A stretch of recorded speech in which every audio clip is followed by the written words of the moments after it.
Olá, amigos internautas! Então, dando continuidade à nossa videoaula de genética, irei falar agora sobre a segunda lei de Mendel. Eu sou o professor André Luiz, meu e-mail é este aí, qualquer dúvida me escreva. Peço para que quem não assistiu ainda a videoaula sobre a primeira lei de Mendel, basta inscrever-se no meu canal no YouTube para ter acesso a ela. Segunda lei de Mendel. Depois da formulação da primeira lei, Mendel passou a estudar de forma simultânea o processo de transmissão de dois ou mais diferentes pares de fatores, que hoje nós conhecemos como genes, ao longo das gerações de ervilhas. Então, resumindo, ele passou a estudar duas características ou dois caracteres ao mesmo tempo. Então, na primeira lei, ele estudava um caráter só, por exemplo, a cor da semente, a forma da vagem, a posição das flores. Então ele estudava apenas um caráter por vez. Na segunda lei de Mendel, ele passou a estudar dois caráteres ao mesmo tempo. Um caso de dihibridismo, por isso nós falamos em dihibridismo. Quando estamos estudando três caracteres ao mesmo tempo, trihibridismo. E por aí vai. Então presta atenção, na primeira lei, ele estudou um caráter por vez.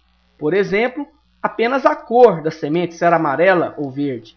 Já na segunda lei de Mendel, ele estudou a cor da semente e mais um caráter simultaneamente, ou a altura das plantas e a forma da semente, ou seja, ele estudou dois caracteres ao mesmo tempo.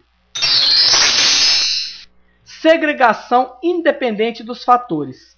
Fatores, que é os genes, que condicionam dois ou mais caracteres, separam-se durante a formação dos gametas, recombinando-se ao acaso, de maneira a estabelecer todas as possíveis combinações entre si. Então isso aqui é muito importante. Então essa lei, essa segunda lei de Mendel, ela é conhecida como segregação independente dos fatores. Por quê? Porque esses genes, que hoje nós conhecemos como genes, esses fatores que Mendel falava, eles segregam-se independentemente. Por quê? Porque hoje nós sabemos que eles estão em cromossomos não homólogos. Então, eles estão em pares de cromossomos diferentes. Então, por isso que eles segregam-se independentemente na formação dos gametas. A gente vai dar uma olhada daqui a pouco nisso aí. Então, olha as características das ervilhas estudadas por Mendel. Então, a forma da semente, se é lisa ou rugosa, é a cor da flor. Então, por aí vai. Ele estudou 7 caracteres nesse experimento, no caso. Então, a gente vai entender agora como que ele fez para estudar dois caracteres ao mesmo tempo.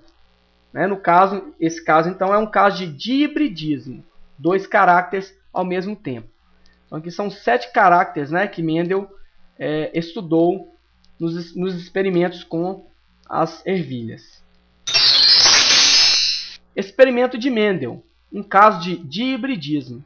Então aqui nós temos a geração parental. Ele pegou então ervilhas que produziam sementes amarelas e lisas, e cruzou com ervilhas que produziam sementes verdes e rugosas. Lembrando que na geração parental, essas duas ervilhas são puras. O que é isso, puras? Mendel dava esse nome de puras para aquela característica que aparecia em 100% da geração, ou seja, tipo assim, ele deixava essa ervilha, por exemplo, amarela e lisa, se autofecundar várias vezes, e ele observava que todos os descendentes possuíam essa característica amarela e lisa. A mesma coisa ele fazia com a semente verde rugosa. Ele deixava essa ervilha se autofecundar várias vezes e observava que essa característica aparecia em 100% dos indivíduos, da prole, no caso. Então, ele chamou de pura. Hoje, nós sabemos que o que ele quis dizer é o seguinte, que no caso aqui pura, observem que a cor amarela, aqui no caso, está em homozigose. Os alelos estão em homozigose dominante. Para a textura da semente, os alelos também estão em homozigose dominante. Então, observem, Vzão, Vzão, Rzão, Rzão. Então, aqui nós temos dois pares de cromossomos. Aqui a mesma coisa, os alelos estão em homozigose, já aqui homozigose recessiva para cada caráter. Então são puras, não são híbridas. Então ele fez o cruzamento, né, de semente amarela e lisa, 2 caracteres, cor e textura da semente, com uma semente verde rugosa. E obteve o seguinte resultado aqui na geração F1. Mas antes de falar sobre a geração F1, vamos dar uma olhada aqui nesses gametas. Ó. Esse indivíduo aqui, no caso a cervilha, ela produz apenas um tipo de gameta, que é o Vzão, Rzão. Já essa outra semente aqui, que é verde rugosa, produz também apenas um tipo de gameta, Vzinho, Rzinho. Por que Vzão, Rzão e Vzinho, Rzinho? Lembrem que os fatores se segregam na formação dos gametas. Então, você não pode ter um gameta aqui, Vzão, Vzão, por exemplo. Né? Porque Vzão, Vzão são alelos presentes no mesmo par de cromossomo, no cromossomo homólogo ao outro, né? No par de cromossomos homólogos. Então, eles segregam-se. Então, observem, Vzão vem de um par de um homólogo e o Rzão vem de outro par de homólogos. Já aqui nós temos a mesma coisa. O Vzinho vem de um par de um homólogo e o Rzinho vem de um par de outro cromossomo, de outro homólogo. Então, os possíveis gametas desse indivíduo é esse, Vzão, Rzão, e desse indivíduo, Vzinho, Rzinho. A gente vai ver daqui a pouco como que faz essa combinação desses fatores, desses alelos. Então, ao cruzar essas duas sementes, ele obteve na geração F1 100% de indivíduos com sementes amarelas e lisas. Por que isso aconteceu? Prestem bastante atenção.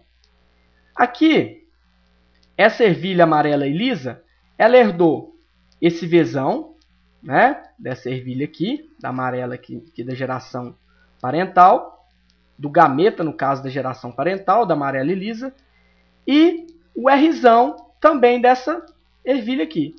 Já do lado de cá, herdou o Vzinho e o Rzinho. Então, aqui nós temos um híbrido. Observem que não é mais uma ervilha pura. Né? Por quê? Porque no primeiro par de cromossomo homólogo aqui, nós temos um caso de heterozigose. Vzão, Vzinho. Aqui também no outro par de homólogos, nós temos outro caso de heterozigose. Rzão, Rzinho. Então, essa ervilha da geração F1, ela é amarela e lisa. Por quê? Porque o caráter amarelo domina sobre o verde. Então, ou seja, a cor amarela, representada por Vzão, domina sobre a cor verde, que está representada por Vzinho aqui, que é a primeira característica que nós estamos vendo, né? A cor da semente. Já o caráter liso, ou seja, ervilha lisa, domina sobre o caráter rugoso, ou seja, ervilha rugosa. Então, basta ter um alelo dominante para que a ervilha seja lisa. Então, ela é amarela e lisa por quê? Porque ela é heterozigótica para os dois caracteres. Lembrando que esses caracteres, amarelo e liso, e verde e rugosa, no caso, cor e textura da semente, tem relação de dominância e recessividade. Então, dá uma olhada aqui, ó, a cor da semente, Vzão amarela, Vzinho verde. Textura da semente, Rzão dominante, no caso, lisa, e Rzinho rugosa. Por isso que a geração F1 só obteve, no caso, 100% dos indivíduos heterozigóticos para os dois caracteres e amarelos e semente lisa. Então vamos dar uma olhada. Ó. Antes de dar continuidade, vamos ver aqui como que faz essa combinação dos gametas. Observe aqui, ó, nós temos aqui um caso também de dihibridismo, né, um caso de heterozigose para os dois caracteres, duas características no caso. Então, ó, aqui nós temos um par de alelos, imagine que seja um par de cromossomos, e aqui outro par de alelos localizados em outro par de homólogos, em outro par de cromossomos. Quais são os possíveis gametas desse indivíduo? Vamos dar uma olhada. Primeiramente, como nós temos um caso de heterozigose para o primeiro caráter, nós separamos azão de azinho. Após separar azão e azinho, nós colocamos um Bzão e outro Bzinho para o alelo dominante, que é o azão. Né? Então, nós colocamos aqui, separamos também o Bzão do Bzinho para o alelo azão, porque também eles estão em heterozigose. Ó. E aqui no azinho a mesma coisa, a gente coloca um Bzão em cima e um Bzinho embaixo, fazendo as diversas combinações possíveis, que no caso são 4. Então, a gente segue aqui, ó. Vamos recapitular. nós separamos os alelos, né, do primeiro par de cromossomos, e depois para cada alelo nós separamos novamente o outro par de cromossomo, o outro par de fatores aí, ó. Bzão, Bzinho para esse, Bzão, Bzinho para o alelo recessivo Azinho. Então vamos fazer a combinação Azão, Bzão, Azão, Bzão, Azão, Bzinho, Azão, Bzinho, Azinho, Bzão, Azinho, Bzão, Azinho, Bzinho, Azinho, Bzinho. Então um indivíduo heterozigoto para os dois caracteres, ou seja, um duplo heterozigoto, ele produz 4 tipos de gametas na mesma proporção. Então, 1/4 de chance para cada gameta aparecer, ou seja, 25% para cada. Né? Então, observem isso aí. Observem também que os alelos se segregam, ó, na formação dos gametas. Ó. Todos estão segregando independentemente. Ou seja, por que fala independentemente? Para que o alelo Azão e Azinho se segreguem, eles segregam independentemente do Bzão e do Bzinho. Não tem essa, o Azão tem que ir junto com o Bzão. Não, observa aqui que aqui nós temos uma combinação de Azão com Bzinho. O Azinho tem que ir com o Bzinho. Não, aqui nós temos também um Azinho com o Bzão. Então, eles segregam-se independentemente. Professor, mas aí tá difícil, vou fazer esse tanto de conta e tal. Por exemplo, se um exercício estiver pedindo lá quantos gametas um indivíduo heterozigótico para os dois caracteres pode formar, tem uma forma mais simples, observe. Nós colocamos o número 2, sempre é o numeral 2, sempre, e logo acima a letra N. Essa letra N, ela é referente ao número de pares de heterozigotos, ou seja, o número de caracteres, né, no caso, em heterozigose. Como é que nós temos dois caracteres e os dois estão em heterozigose, Azão, Azinho, Bzão, Bzinho, nós colocamos aqui, nós substituímos a letra N por 2, que são 2 pares de cromossomos em heterozigose. 2 elevado a N vai ser 2 elevado a 2. 2 elevado a 2 é igual a 4. Então, 4 combinações possíveis no indivíduo deste jeito aqui. E se tivesse um caso de trihibridismo, Azão, Azinho, Bzão, Bzinho, Czão, Czinho. Aí no lugar do N aqui, ao invés de você colocar 2, você colocaria o quê? O número 3. Por quê? 3 pares em heterozigose. Né? Então, 2 elevado a 3 daria o quê? 8 combinações possíveis. Professor, se tivesse aqui no caso Azão, Azão, Bzão, Bzinho, só um par em heterozigose. Você colocaria então, no lugar do N, o numeral 1. 2 elevado a 1 é 2. Então, 2 gametas possíveis, 2 combinações possíveis. Então, observem isso aí, dá uma olhadinha nisso aí, pausa o vídeo e dá uma estudada nisso aí. Então, olha, para concluir os seus estudos, Mendel não parou fazendo cruzamento entre um indivíduo amarelo e liso com outro verde e rugoso e dando na geração F1 100% das ervilhas amarelas e lisas. Não. Ele não parou por aí, não. O que ele fez? Ele fez a autofecundação da geração F1. Então, ele pegou essas ervilhas amarelas e lisas, resultantes do cruzamento lá da geração parental, né, que era amarela e lisa com verde rugosa, e fez a autofecundação desses híbridos, ou seja, daquelas ervilhas na geração F1. Então, fazendo o autocruzamento, a autofecundação, é a mesma coisa de cruzar ela com ela mesma. Então, vamos dar uma olhada aqui o que ele fez. Observem que aqui nós temos um caso também de hibridismo, né, amarela e lisa. Então, Vzão, Vzinho, Rzão, Rzinho, formando 4 tipos de gametas. Né? Vzão, Rzão, Vzão, Rzinho, Vzinho, Rzão, Vzinho, Rzinho. Do outro lado, a mesma coisa. Né? Um duplo heterozigoto, a mesma ervilha no caso, a mesma coisa de estiver fecundando ela mesma, produz também 4 tipos de gametas. Então, fazendo esses cruzamentos, o que ele obteve? Vamos dar uma olhada. Olha, então na geração F2 ele cruzou a Vzão, Vzinho com Rzão, Rzinho, com Vzão, Vzinho, Rzão, Rzinho, que foi esse resultado aqui. Ó. Então, Vzão, Vzão, Vzão, Vzão, Rzão, Rzão, Rzão, Rzão, Vzão, Vzão, Vzão, Vzão, Rzão, Rzinho, Rzão, Rzinho, e por aí vai. Dá uma olhada nesse quadro aí, dá uma pausa também no vídeo, para dar uma olhadinha e entender melhor esse cruzamento aí desses híbridos. Então vamos dar uma olhada aqui. Ó. A mesma coisa do quadro anterior, só que aqui está de uma forma mais didática. Observem. Então, olha, os gametas, né, vamos imaginar que seja do indivíduo do sexo feminino e aqui do sexo masculino. Lembrando que a ervilha é hermafrodita, possui os dois sexos, né, no mesmo indivíduo. Então, observem. Aqui, ó, nós temos um caso, então, de dihibridismo, onde no cruzamento entre dois heterozigóticos, para os dois caracteres, nós temos uma proporção fenotípica em F2, ou seja, na geração F2, resultante desse cruzamento, de 9 amarelas e lisas, né, 9 por 16 em 16 combinações possíveis. Então aqui tudo amarelo e liso, ó. Observem, né?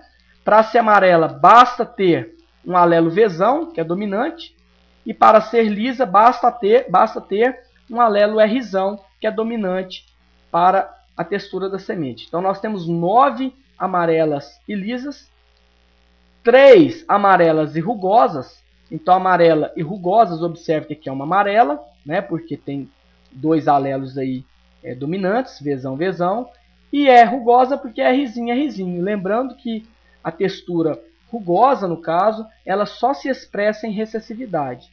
Aqui nós temos um caso de amarela e rugosa, outra ervilha amarela rugosa e outra amarela e rugosa.